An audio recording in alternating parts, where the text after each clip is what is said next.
मित्रांनो, तर आज रविवार आहे. चिकन वगैरे खाल्लं, झोप केली मस्त शांतपणे. आणि मग त्याच्यानंतर उन्हाळा आहे, तुम्हाला तर माहिती आहे. मग आपल्याला काय करायचं, आपल्याला करायचं होतं पोहे. मिरचीचा ना आपला 36चा आकडा आहे. मग काय, तळायची मिरची घ्यायची, अशी झणझण कापून खायची आहे की करायची नाही. आणि हे आपला कोथिंबीर. आता आणखीन एवढा पॉवरफुल उन्हाळा लागला नाही, त्याच्यामुळं स्वस्त आहे.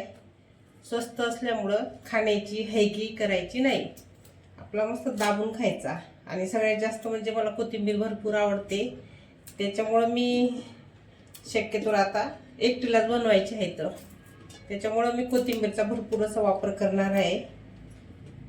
आणि चला म्हटलं मग, तर तोपर्यंत आपण आता पोहे पण बनवून घ्यायचे. बऱ्याच जणाला कांदे पोहे वगैरे आवडतात, पण मला कांदे पोहे आवडत नाही. मला या प्रकारचे डायरेक्ट पोह्यामध्ये टाकलेले कोथिंबीर आवडते, आणि बिना तिखटाची मिरची, आणि त्याच्यासोबत एक टमाटर टाकत आहे.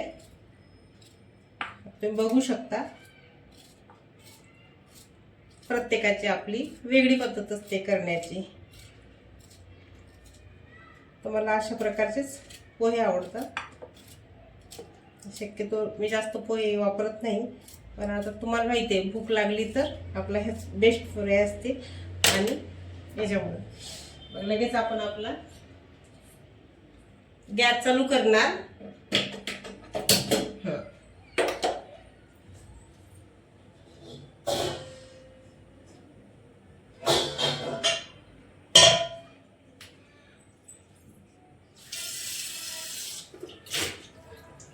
तर तुम्ही म्हणसान काय, आता मी इथे पॅन मध्ये पोहे करणार आहे, कारण मला तेल कमी पाहिजे म्हणून. सण्या नाही तर पोह्यांना भरपूर तेल लागते, त्याच्यामुळे मी इथे पॅन वापरला आपला.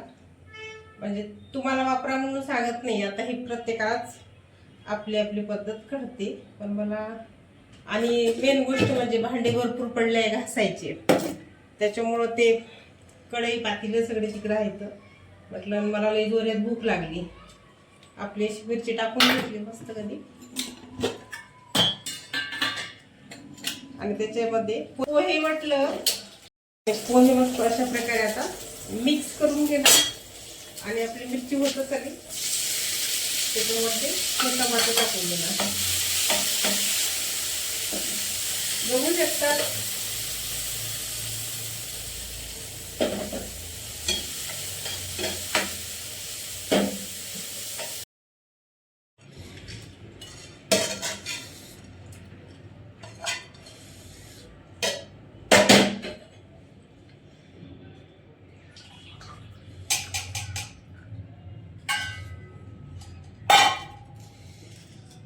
चला मग चाय पोहे खायला. आणि मला असेच पोहे आवडतात टमाटावर.